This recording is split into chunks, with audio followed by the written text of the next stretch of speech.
Good afternoon, evening.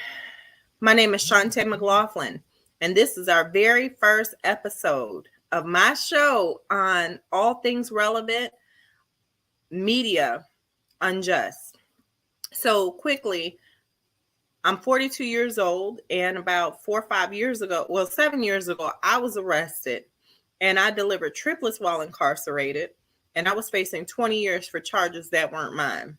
So serving and speaking up for people who have been um, faced with the injustice of wrongful incarceration, of their children being missing, people who may have actually done a crime, but the charge and the time doesn't meet the crime. Or like in a couple of weeks, we'll have Kevin Upkins on. Like, how do you commit armed robbery with no weapon? Things like that. That to people like me, I just don't understand. So tonight, we're going to be talking to three brilliant women who have vested stake in this conversation around Matthew Baker Jr. One, we're going to have a conversation about who is Matthew Baker Jr. We're also going to have a conversation about why is it that he is sitting in a jail cell for 6 years, not a prison cell, a jail cell inside of a county jail. We're also going to discuss things like the accomplice law. Like, why is this, there's so many whys, there's so many questions that can be asked. One of the things that I struggle with is I live inside of a very colorful family.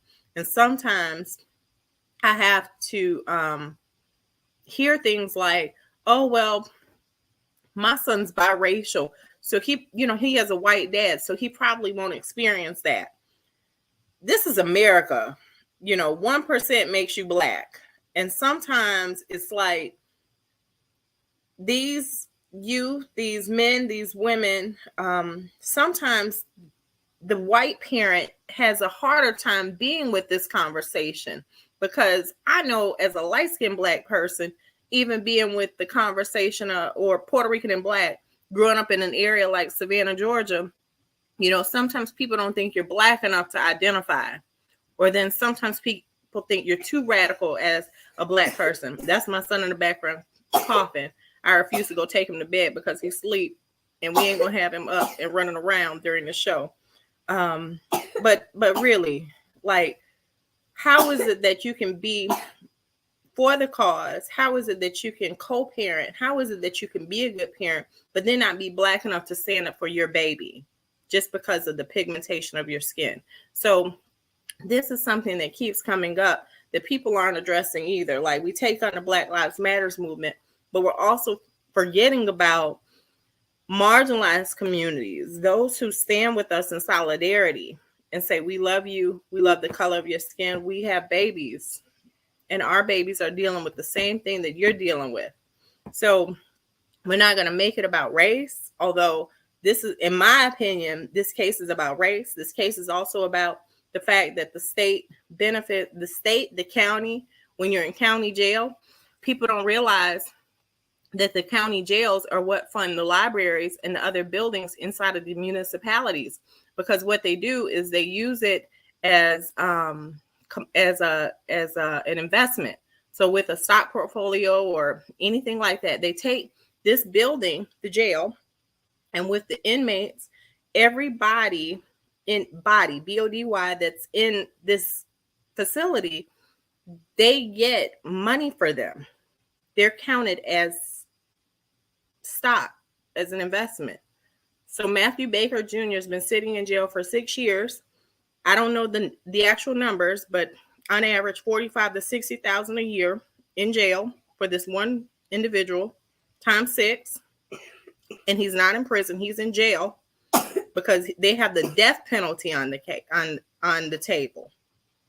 They are looking to execute this young man, and he is not the person who pulled the trigger.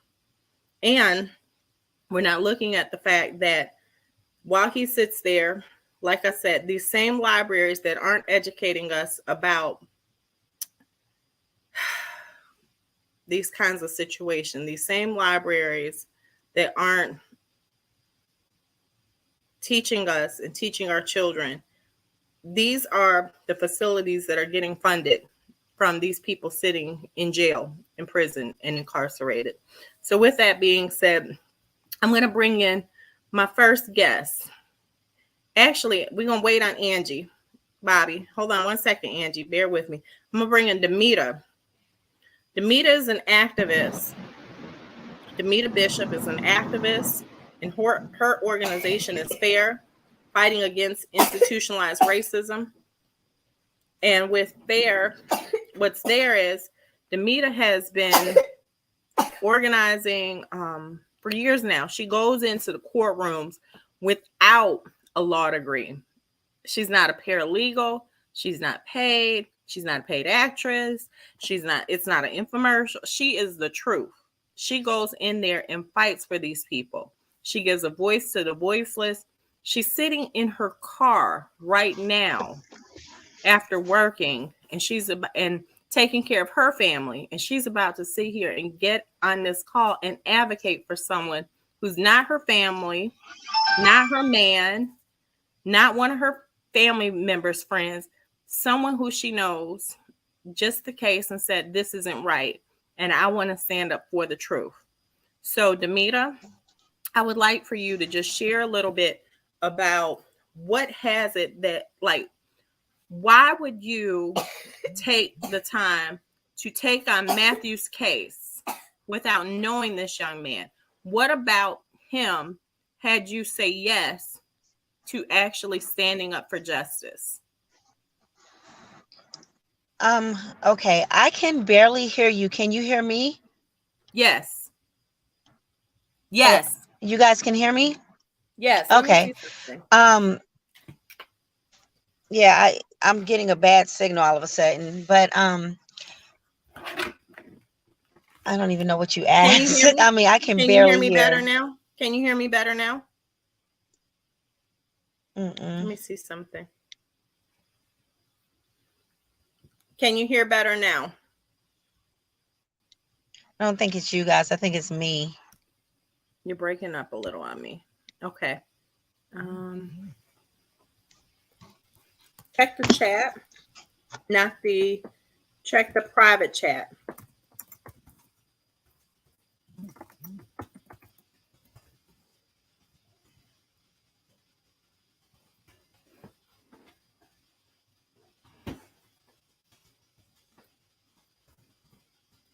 Okay, if we can't hear Demita, then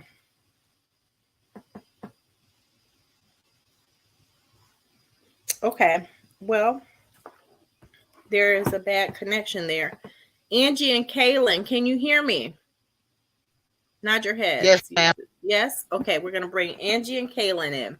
So, Kaylin, Angie, I am so not trying to diminish you or take away for the importance that you add to this conversation. You have personal vested interests. So I'm saving the best for last. Okay. Kaylin, can you share? Kaylin's with Honeysuckle Magazine. She was one of the first people to cover this story of Matthew Baker Jr. And for some who don't know it, there are all types of things that could be said. You may find the bonfire murders. You may find quadruple homicide in Henry County.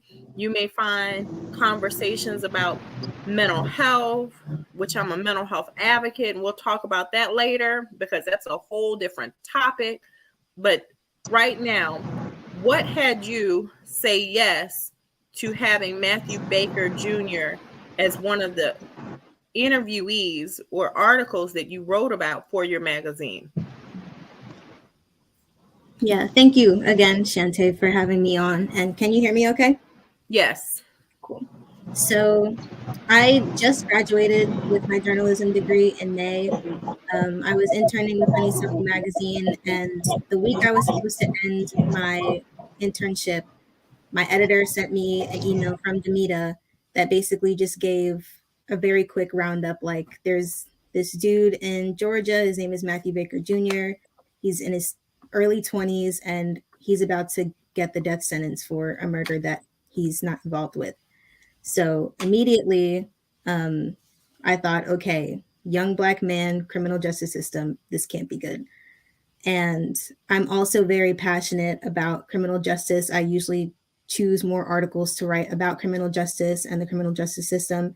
So that was also another reason why I chose to write it. And it was interesting because I've always been taught to be neutral about everything. So when I write, get all of the facts, get as much information as possible before you choose an angle.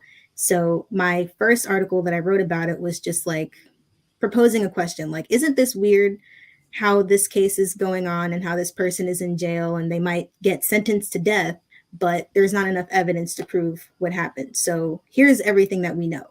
Here are all of the facts. And going about that was just a mess in itself because all of the local news stories had skewed all of the information. And I partly blame them, but I also blame the law enforcement because that's who they attributed their sources to.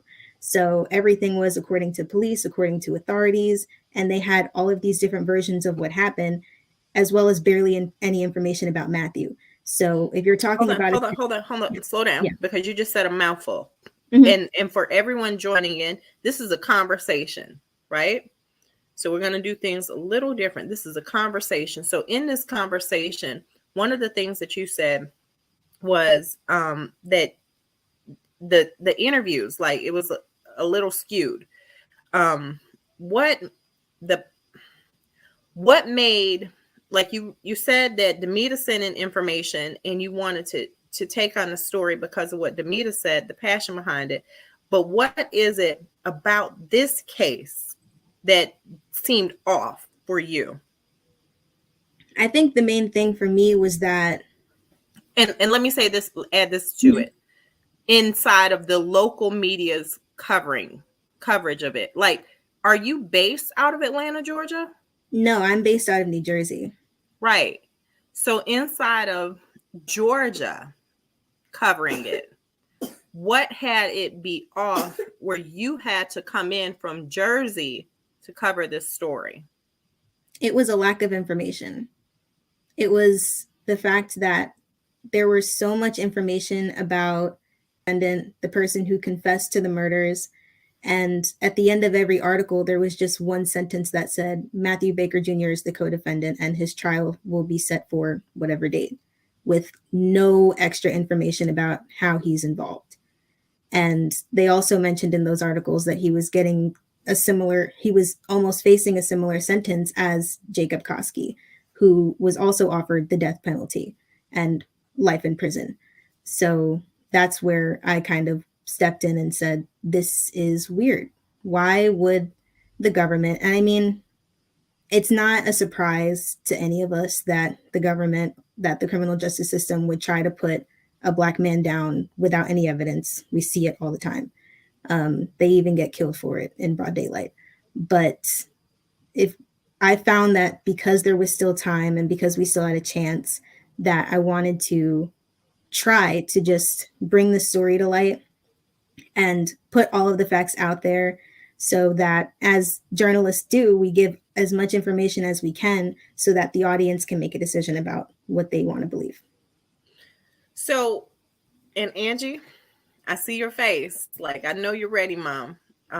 Real quick, Demita, can you clarify something? Because you and I had a conversation and I said, the accomplice law, this is so unjust because why would he be facing the same time as Jacob with the accomplice law being so flawed here in Georgia? And you corrected me and said, no, the accessory law. And I said, hold that thought, because I don't know about the accessory law.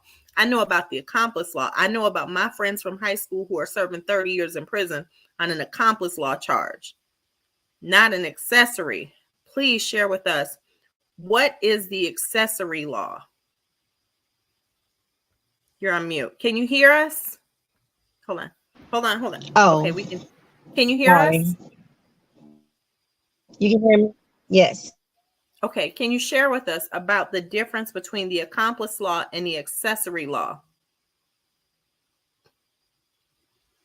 You're on mute again. Hold on.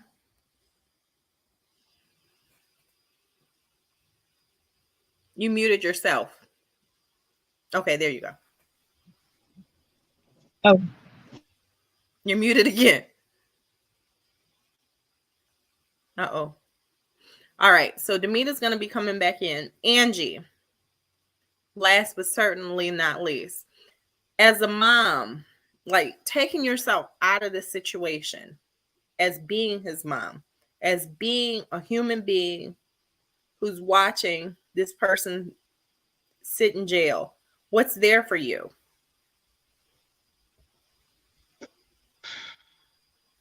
I really want, I'm frustrated. I'm really frustrated about it because not only is my son, not only is he innocent and he's sitting there, but what really frustrates me is the DA and everybody that is the investigators, everybody that's working this case, they're not trying to get to the truth. They're not trying to give these victims' families information about what truly happened to their loved ones, and that really, really frustrates me. I do every time that I speak about my son's case to everybody, and even have tried to make my point across to the victims' families because they hate me. They hate my son. They when we walk in there, I feel like I'm in a KKK meeting, and that is true honesty. The way they look at us, the hatred that they have towards us, just me, just because that I'm his mother, and it doesn't hurt me to as far as hurting my feelings, but it hurts me knowing that I've read posts from some of them that call themselves Christians and go to church, and they ask God for forgiveness, but then they turn around and say they can never forgive either one of Jacob or my son for what they did to their loved one, which I understand the frustration that comes behind that. But at the same time, you have to stop being so angry about what happened to your loved one so you can actually get closure. And that's what the DA or the court system, period, is not trying to do. Is not closure is not going to bring your child back, but at least having some kind of closure to what happened and why this happened. How did it happen? What made Jacob do what he did? And none of them are trying to do anything about that. And this is what I'll say, like, I live with bipolar 2 with psychosis for years. I was diagnosed with schizophrenia, schizoaffective disorder, psychosis, depression, mania. Yeah, I mean, all in one diagnosis. I'm the person that manages multi-million dollar accounts and I'll go from that to being unhoused, homeless, sleeping outside on the streets. So when I say I get it and I get both worlds of it, I really do. Now, what's there, right now I've allowed, we've created the space for Demita, Kaylin, and Angie to kind of preface what this conversation looks like from the standpoint of people who are passionate about him not deserving to be in jail. Now, what we're going to do, Bobby, Robert, he's engineering. Is it possible to pull up the articles? Yes, no?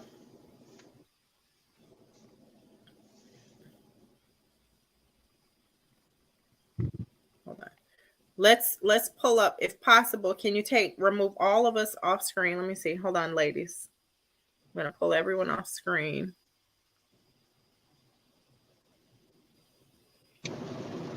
And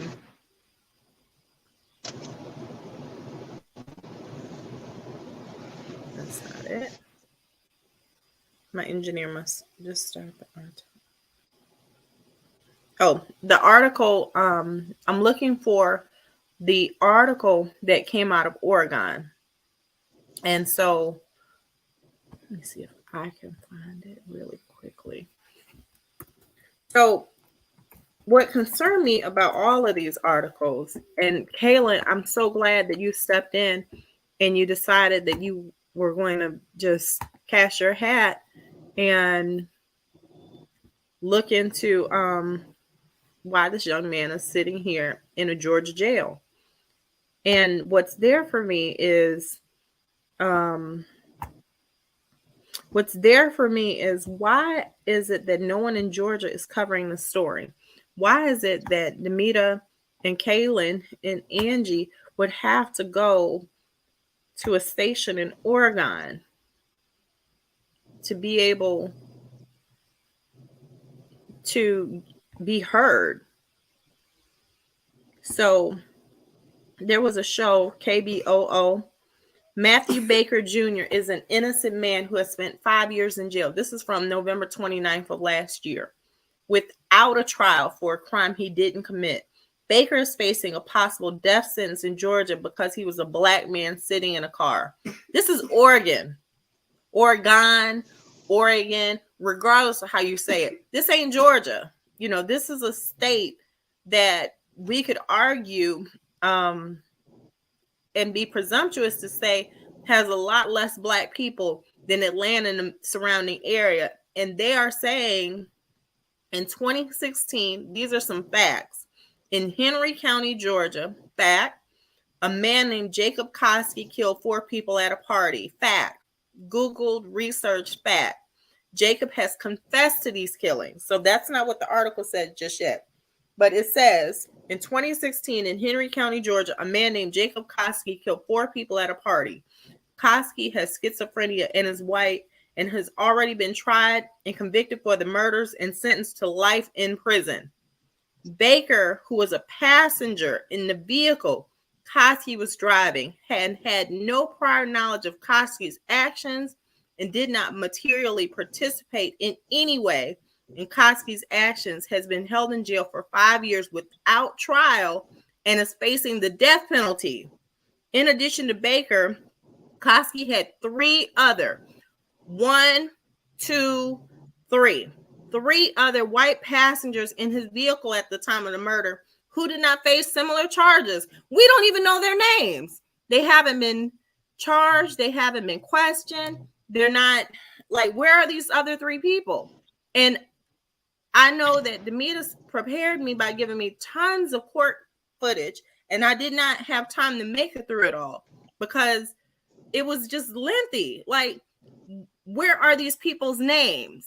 When you start looking for the truth, why are they burying it inside of information? Like, one of the videos I watched, it was like 20, 30 minutes before the bailiff showed up. Like, why is this an open court procedure or trial, and it's just air and it's being recorded, and you go to look at the trial and it's like there's nothing happening for 30 minutes. So the question is, if Koski has said, I'm guilty and Matthew is innocent, why is this boy on trial for murder? Why is this boy facing the death penalty? And he's a man now. He's 24. Is he 24, Angie? 24 years old. He has sat in jail. Jail. I had to check my spelling. I'm with you, Kaylin. This journalism degree don't always work out when it comes to simple things like spelling jail. It helped me with handcuffs sometimes. I might break out in handcuffs. But jail, but seriously, y'all, why is he sitting here in jail for 6 years? And so the other one, hold on, that's my stuff. Does anyone have anything that they'd like to add before I go into the article that Kaylin wrote? Y'all are good? I would like to add, if you don't mind. Go ahead, Demita. I would like to add. Can you? Well, yes. On the one where you saw the dead space, let me tell you what was happening in that court proceeding. They made everyone leave the room except for the defense team, because that was when the body cam footage just automatically surfaced 5 years later. So the defense had not been able to see it yet. So they made us all leave, and they put a mask over the camera so that the defense can watch it without telling everyone else what was on the thing. So that's what you were seeing on that one. And as far as I told you they were lengthy.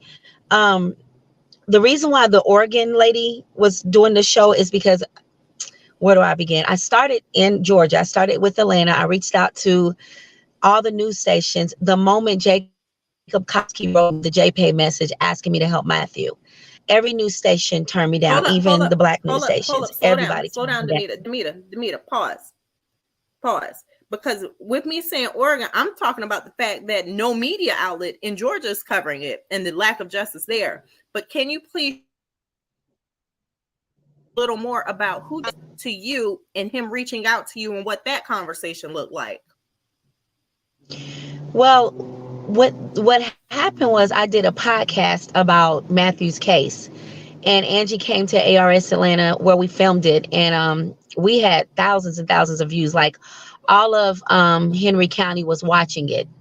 And not Matthew, excuse me, Jacob's advocate said that Jacob reached out to her because they were actually watching it. And at that time, he was in well, he's still in what is it, Georgia Medical. And he told them that, everyone in when he was in Jackson, they watched me every Friday, and everyone was trying to get cases to me. So he asked her to figure out how to get a hold of me. She gave me his JPay information, and from there he sent me the message telling me that he wrote Fox 5 News, both sets of attorneys, the judge, the DA, and told them that Matthew is innocent. He barely knew Matthew at the time of the crime. They have only known each other like 3 days, I believe. And he said that, he has schizophrenia. There's no way Matthew or anybody else at that party knew he was about to snap, because he didn't even know he was about to snap. And the moment that I saw the JPay message, I reached out and went harder for Matthew. That did it for me, for the person that actually committed the crime to say, hey, I did this. They know I did this. Help Matthew. That sealed the deal for me, and I went hard. From there, that's when I reached out. I started with Atlanta, then, Broughton, Georgia. I went to Nan, sat in with Al Sharpton's team, the NAACP of Georgia, the NAACP in New York, the NAACP in DC, and everybody wanted what I wanted. When I get a case, the first thing I ask for is a discovery so I can go through it and see what do they have on this person, what is it. But because it's an ongoing investigation, they're not releasing anything that can help Matthew fight for the case. The attorneys have it, but Matthew should be able to give it to anyone else. And I like to tell everyone that I know most of us don't like Donald Trump. I'm saying most because I don't want to assume. But Donald Trump, under his administration, they passed the Freedom of Information Act, saying that if there's anything that they have against you, they have to show you. You have to be able to look at the evidence they have, any accusers, anything. And they're not releasing any of that to anyone, only Matthew's defense team, who are public defenders. Until I came on board, he hadn't even really been to court. He had his arraignment, and that was it. From there, I've sat through every preliminary with Kaylin watching on Zoom, Angie right beside me, and we built teams, and we had teams of people going into the court, taking notes, writing down everything we hear, which was powerful, because what I don't catch, Kaylin caught, whoever else was there might caught, Angie caught, and we were just exposing so much treachery on this case. Every time I left the court, I would go back on my social media, and I'm telling everybody, look, I now know that he has nothing. They have no blood on his person or clothes, no gunpowder. His fingerprints was not on the gun, but yet, we're still there. And Angie made me aware that the accessory law was into play. And when you asked me about the accomplice law, I looked it up, and they're the exact same thing. So I don't even know how to answer that question. I don't even know. They say the accomplice law and the accessory laws have the same language. But basically, you have to either be the person that committed the crime, or somehow intentionally told them to commit the crime, intentionally caused them to attempt to commit the crime, or intentionally been a part of the crime. And with Jacob having schizophrenia, autism, and ADHD, there's no way anyone can know when his mind is going to go into another place. Jacob had just got released from a mental institution, I believe a week. Caleb could probably confirm that one, but he wasn't supposed to get released. And then here we go, a week later, he's mad because he thinks someone took money from him. He thought they were making fun of him, and he just executed them.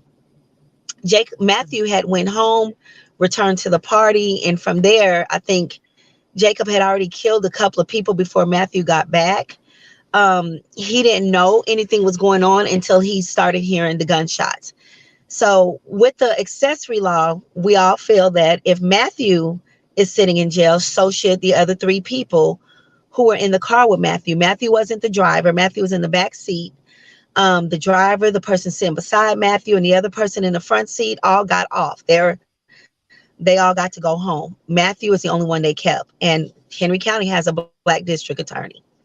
So. Wow. You just said you said a mouthful. Angie, what's there for you? Yeah. I'm sorry, say that again. What's there for you? Like, you're his mom. So I've asked you the question of looking at this as not being his mom, what's there for you? And you're in court every time, not sometime, every time, all the time. You're taking off work. You're tired. You're fighting for your baby. Like, what's there for you? What's the word? I'm angry.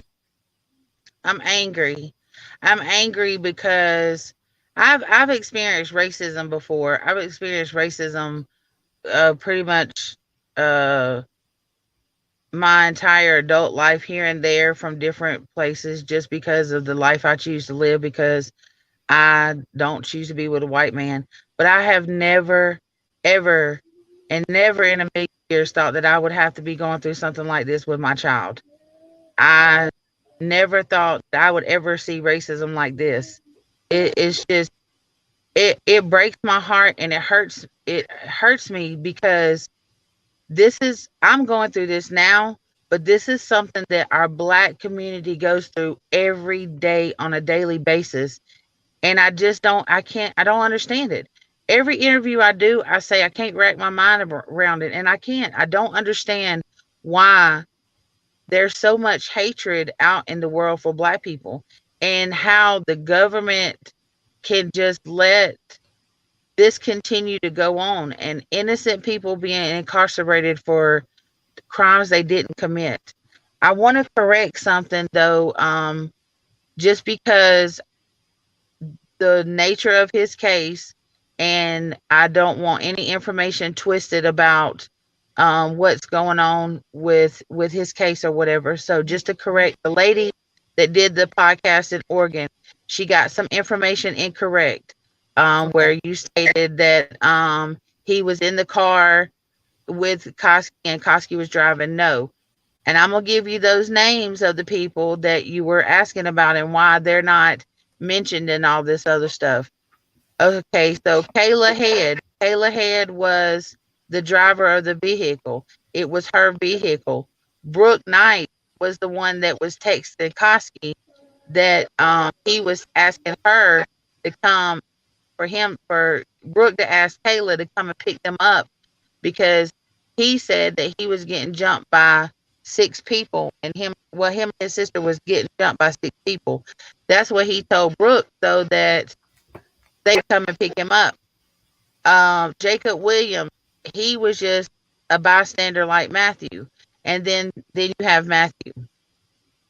To what Demita said, he, not even from when Koski reached out to Demita, from day one, when Koski went to his preliminary hearings, all of this stuff is on social media.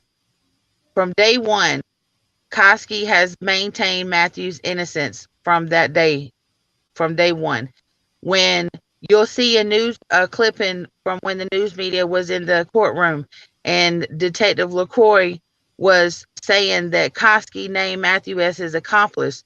Koski had an outburst in court.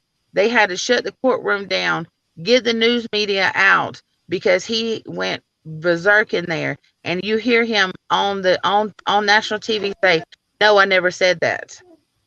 Yeah, because when you're, this is my own personal lived experience here.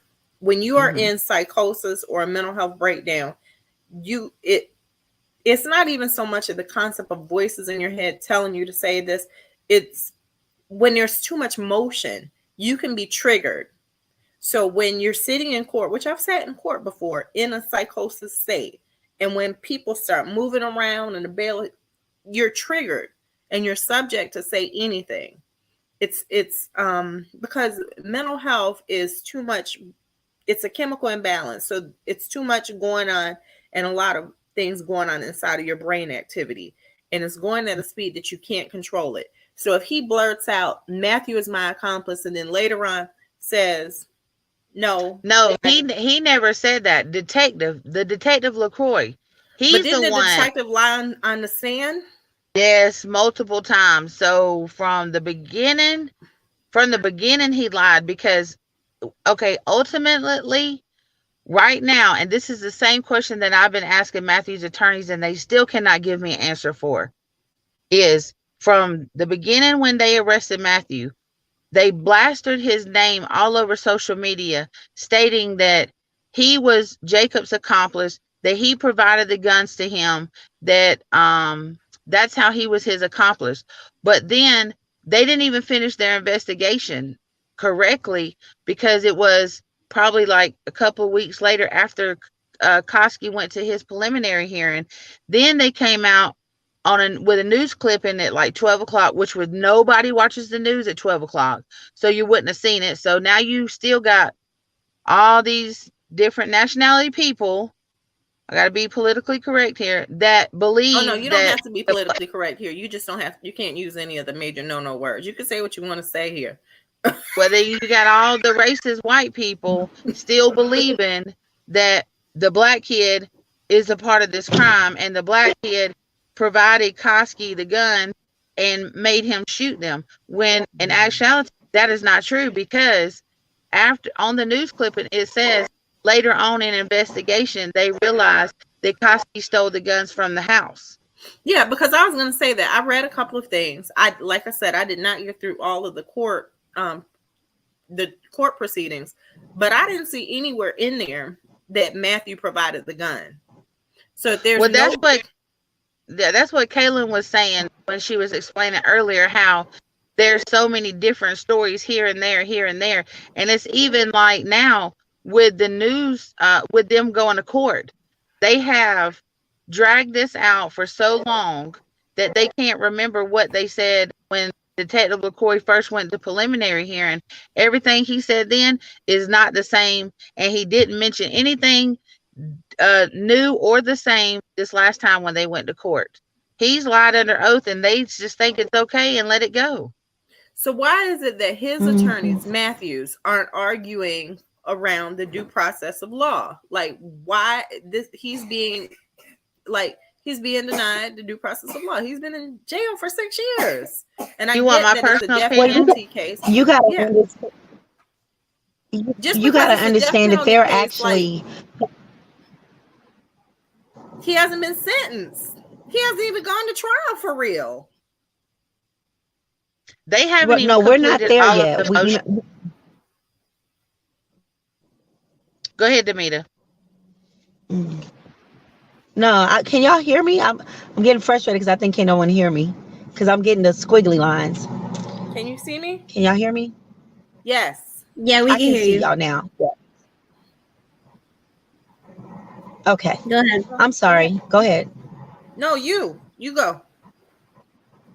Share to me to share. Oh, I was I was only saying that, once you get to this point, though, you can't go back. The only thing they could have, it's kind of too late to file the motion to dismiss because you have deadlines and stuff to meet. So we have to see it through. I don't know why they're not arguing the due process or anything else. They keep trying to get Matthew to sign a 4-life sentence plea or a life without the possibility of parole plea. Slow down. What is that? Mm-hmm. For people who don't know what that is, what's that? What? Life without parole. Plea. Life without parole? Plea. A plea. What does that mean? If he signed that plea and then later on they said, oh, we had it wrong, we got all this evidence showing he's innocent, what would he be facing? What does that mean? No. Yeah, that won't. Well, first of all, that wouldn't even happen. Once you sign the plea, they're not going back through your information.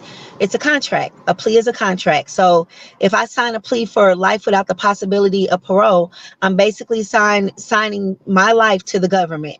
So even if somebody wants to do their own investigation and say, wait a minute, Demita's actually innocent, it doesn't even matter. I signed a plea, which on the plea it says you're admitting guilt to the crime.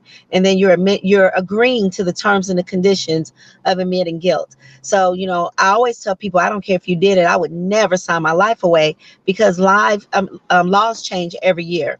There might be a law that says murder is only guilty if you do it at 2 o'clock. Well, you signed your life away, so you got to still honor that time. So, Yeah. Thank you for clarifying and that's what that, public Demita. defenders, No, right. Another thing I continue want to on. say real quick is public defenders. Go. You got it.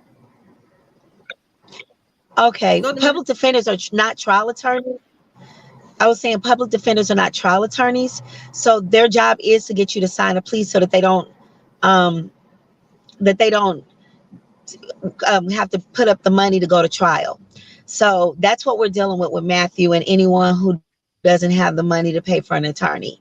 They're stuck with a public defender whose job really is just to get you to sign a plea. So what me and Kaylin and Angie are doing, forcing public defenders to be trial attorneys. We're forcing them to. We're not backing off of it. And we're really hoping that we can see this all the way through and it actually ends in his freedom, so that hopefully by the grace of God, we convince other peoples nationally to fight back and not just take when you're innocent. Yeah. So, I wanna something just came up, and I wanted to share that. I don't know if everyone can see it or whatever, but I'm my first podcast I did with Demita that she was saying earlier. At the time, Matthew had 13 charges on him. I did my first podcast with Demita. 2 weeks after that, we had to go to court. That was going to be his first appearance in court in 3 years since the pandemic or whatever. So when I got a letter in the mail that I had to tell his attorneys, because his attorneys didn't tell me, but they added additional charges to him. So now he has 30 charges on him, and he didn't even have a gun in his hand. He didn't even pull a trigger. He didn't even know that none of this was going to happen, but he has 30 charges. So I'm pretty sure that if his attorneys see this email, and Darius Patello and everybody else that is in Henry County sees this live, I'm pretty sure they're going to add more charges. But like I told them before, keep adding the charges, because no matter what, we're still going to go to trial. I'm never going to shut up talking about his innocence.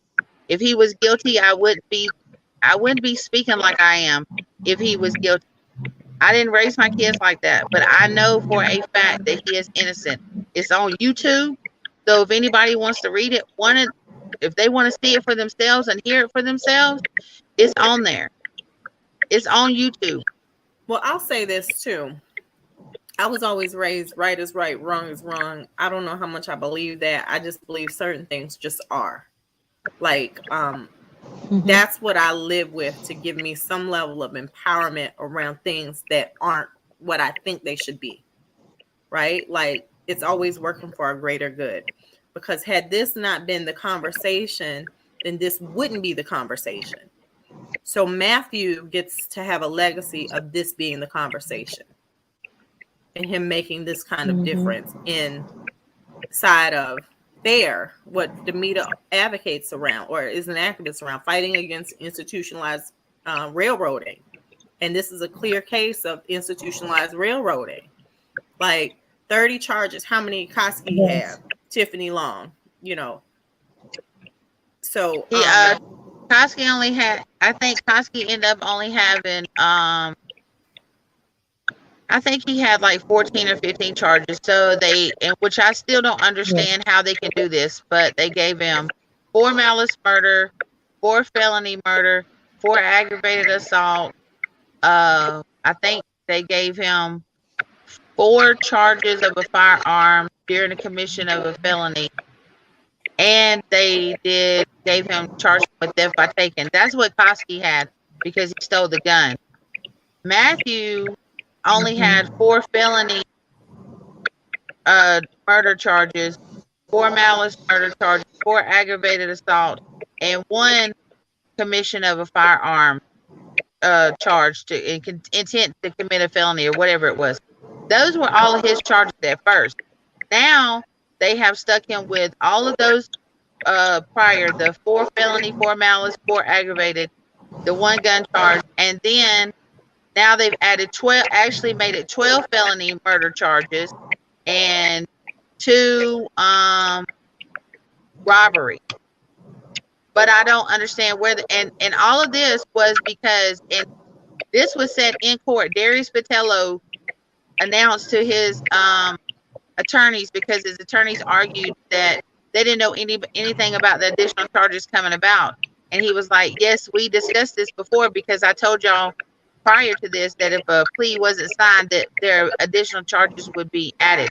So you're telling me that you're going to bully my son into signing a plea because it's all political. So to answer that question that you asked earlier, it's political. This is Darius Patello's like first term as district attorney, and you want to make all these white people happy so they'll vote for you again next year, but you're not taking my baby for something else.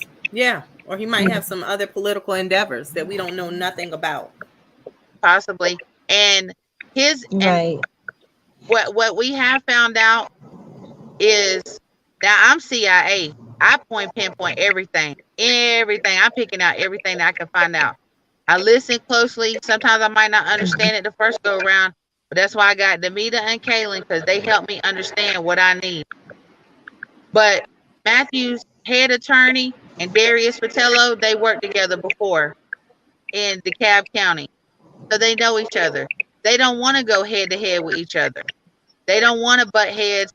They want to be on the same team. So therefore, that's why I feel like his attorneys is not really going full force with trying to fight for his life and actually going to trial. They keep telling me they don't put all their cards on the table. They don't do this. They don't do that. But yet, in the same conversation, when we had a Zoom meeting before this last time he had to go to court, the head attorney, Shayla, told me that I make her job difficult to deal with. How do I make your job difficult to deal with? Because I make you do your job? Because I keep asking you, why are they still holding my son? You don't have nothing. The lady came that does the evidence or whatever appeared in court, and she said they didn't find no evidence on Matthew.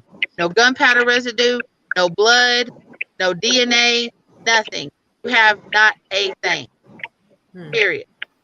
And let me say this too. Sometimes people forget who pays the public defenders. Anyone on here? We do. The state. Mm-hmm. We pay them with our taxes. The county, the taxpayer dollars. And where does this money come from? Like, we know it's the taxpayers' dollars, but at the end of the day, they're collecting their checks from the same place that the district attorneys are collecting their checks from. They sit, and the judges, like, it's all the same thing. They're going to law school with the same people that they're sitting across the room from. It's all the same thing. So right now it's 9:50, and I want to be responsible for the time. What's there is this conversation needs more. It needs more. So I'd like to continue this conversation to a second part next week. And between now and next week, Angie is going to make it between Angie, Demita, and Kaylin so that we can actually speak to Matthew. It won't be live. The show next week will be live, but we'll be able to speak to Matthew and hear what he has to say, and also hear his treatment. You know, when I was in jail, there were certain things that happened that shouldn't have happened. So we need to get to the bottom of this. Why is he in jail? Why is he in jail? Why is he facing 30 charges? Why is there this lack of justice? Why is it that Kaylin would have to come in from New Jersey as his advocate. Like all of that. Where is the NAACP? You know, I'll say that. I might get put out of a meeting. Bobby, where your folks at, Bobby? So, Well, just in their defense, there was no discovery, so it was hard for me. It was hard I'm for me not without the hearing that. discovery to get You're anyone not, to. Demeter, you can pay your membership dues and say that you're with the NAACP. So I don't want to hear about discovery or not. The NAACP back during the SCLC, all like I got memberships to a bunch of these organizations back during Dr. King's time. They would sit there and they weren't trying to figure out, do you already have this before I step in? They'd go in there with you and try to get what was necessary. You should not have to be out here doing all of this legwork by yourself when these are machines. And I will say that to anybody in the NAACP. They don't pay these bills at this house. They don't feed my kids. They don't put clothes on my back. And I got on a laundry dress to make my girlfriend Carol happy. So I'm going to say what I need to say. They need to get behind. They are a machine. When's the last time that they've acted as a machine? So they need to be that and be that for this young man. Well, now, I feel our organization should. Right now, nobody turns their attention to the courtroom, and they need to. And they need to because, you know, the government will put out numbers. Like I say, they'll say we have over 500,000. Uh-oh. This is the wrong time for Demeter to go out. Come back on. Come back on. Well, while Demeter's connection's coming back through, it's 9:53. Kaylin, do you mind reading your article? Can I pull it up on the screen? Can you see? Let me see. I don't know what you can I have mine pulled up just in case. You have it pulled up? Okay, great. It is kind of long. So did you want me to just like go through it head to toe? Yeah. Okay. It's 9:53. I think you can do it in 7 minutes. You think so? Right. Yeah. And if I have to, you know, skip around, I'll get to all the important parts. But basically, I'm going to be citing from the follow-up report that I did on the incident and Matthew's case. And this is following one of the hearings that I actually flew down to Georgia to go sit into, because that was when they were presenting the body cam footage. And the way that they have the camera set up in the courtroom, they don't really care who's watching virtually. So I wanted to see what was on the footage. So I took a trip down to meet everyone and figure out what was going on. So basically, for anyone who wants to know exactly what happened the night of the incident, the reason that Matthew is connected to this crime and what the crime is, Matthew, Kayla Head, Brooke Knight, and Jacob Williams left Matthew's house and went to a party at Moccasin Gap on Moccasin Gap Road. It was a bonfire party. They were invited by Jacob Koski's sister. Jacob Koski was also at the party, but he did not go with this group of people that Matthew was with. He was already there by the time they came. They were hanging out for a bit, for about 15 minutes, and then the sister came out and told Matthew and his friends, you guys got to dip. And they didn't ask any questions why. They were just like, if we're not welcome, then we'll just leave. That's fine. So they left. A couple hours later, Jacob texted Brooke, said, I need you to come pick me up. I think these group of people are about to jump me. Okay. So Brooke said, who's trying to come with me to go get Jacob? Matthew did not want to go. He was comfortable in his house. He was with his sister and at her time, her newborn child. And he said, you know, my mom told me to stay here. I'm about to follow my mom's rules. I'm not going anywhere. And then he just decided, you know what, if we're just going to go pick him up and then drop him back off home, nothing else, then fine, I'll take the ride. So his sister even said, Matthew's sister even said, he came into my room and he said, I'll be right back. I'm just going to go pick up somebody, bring them home, and then I'll be back at the house. So the group goes back to the house. They park at the end of the driveway. If you see on Google Maps what this layout looks like, at the end of the driveway, there's no lights. There's no lights leading up to the house. It's pitch black. So Matthew gets out of the car and he walks up to Jacob and he asks him, where are the people who are trying to hurt you? And Koski doesn't say anything. Matthew said, I didn't walk in the house. He just said they were going to come out and start fighting us. Jacob walked up to the front door, realized that the door was locked, And he said, something in my mind went off and I knocked on the door. And then the party host, Destiny Ollinger, answered the door. I walked in and for some reason I snapped. Destiny was the first person shot at point blank range as Koski walked inside the house. The following 5 to 10 shots, Matthew heard, but he didn't see land, and he only heard them from in front of the house where he was standing. He said he didn't know what to do. He was scared. Once the shooting stopped, Koski looked around the house, walked out of the house, and then looked at Matthew and said, okay, let's go. He also looked at Matthew and said, if you say anything, I'll shoot you. Okay, we're going to stop right there. Mm-hmm. Let me stop you right there.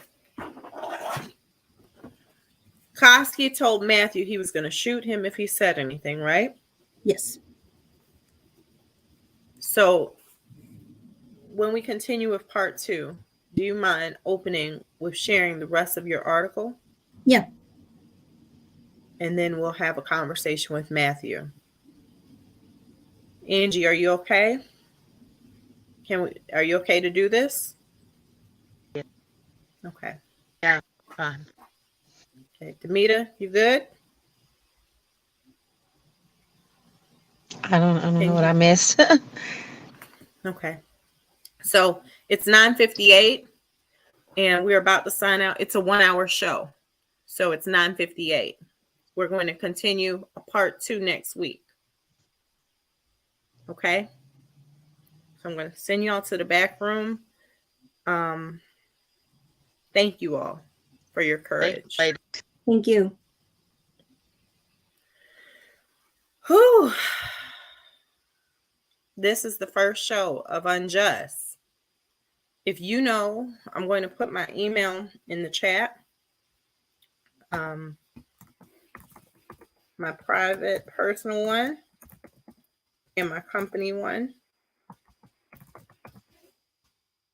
So if you know of anyone who you feel has been treated in an unjust manner and there's a lack of justice, please use your voice. You know, in this day and time, if we didn't learn anything from George Floyd, the only thing that separated that situation from what happens every day was there was actually footage. The world got to see what was going on. So we don't use our voice enough and we don't control our media enough. And in this situation, we have a little more access and control over our media. So please use your voice and share about Matthew and share about any other case that you know of. We'll also be speaking with Kevin Upkins soon. So I have plenty of documentation on this case as well. So thank you all for a good show. Thank you. Thank you, Angie, for your courage. Thank you, Kaylin, for taking on this and being a champion. And thank you, Demita, for showing up every day in court and in life for these people. Have a good night.